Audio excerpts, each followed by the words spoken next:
बजरंग बली की जय। भगवान शंकर के 11वें अवतार कहे जाने वाले हनुमान जी का व्रत और पूजन करने से हर मनोकामना पूरी होती है। सुख संपत्ति, यश और संतान प्राप्ति के लिए मंगलवार का व्रत रखना शुभ माना जाता है। हनुमान जी से जुड़ी मंगलवार व्रत कथा का पाठ करके इस उपवास को पूरी श्रद्धा के साथ पूर्ण करें। तो अब सुने मंगलवार की व्रत कथा, और कथा पूरे मन लगा के ध्यान से सुने और कमेंट बॉक्स में बजरंग बली की जय जरूर लिखें। प्राचीन समय की बात है, किसी नगर में एक ब्राह्मण दंपत्ति रहते थे। उनकी कोई संतान न होने के कारण वे बेहद दुखी रहते थे। हर मंगलवार ब्राह्मण वन में हनुमान जी की पूजा करने जाता। वह पूजा करके बजरंग बली से एक पुत्र की कामना करता था। उसकी पत्नी भी पुत्र की प्राप्ति के लिए मंगलवार का व्रत करती थी।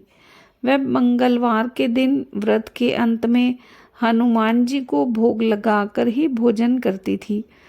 एक बार व्रत के दिन ब्राह्मणी ने भोजन नहीं बना पाया और न ही हनुमान जी को भोग लगा सकी। तब उसने प्रण किया कि वो अगले मंगलवार को हनुमान जी को भोग लगाकर ही भोजन करेगी। भूखी प्यासी 6 दिन तक पड़ी रही। मंगलवार के दिन बेहोश हो गई।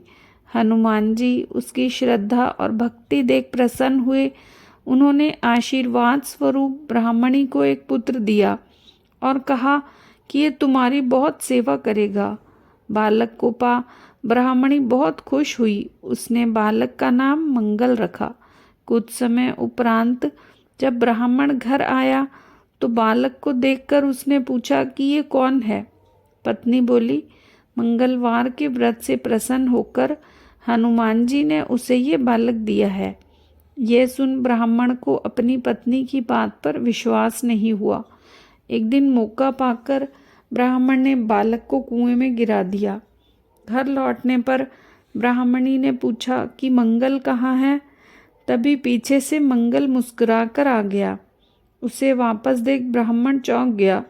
उसी रात बजरंग बली ने ब्राह्मण को सपने में दर्शन दिए और बताया कि ये पुत्र उन्होंने ही उसे दिया है। सच जानकर ब्राह्मण बहुत खुश हुआ, जिसके बाद से ब्राह्मण दंपत्ति नियमित रूप से मंगलवार व्रत रखने लगे। मंगलवार का व्रत रखने वाले मनुष्य पर हनुमान जी की अपार कृपा होती है। तो प्रेम से बोले बजरंग बली की जय।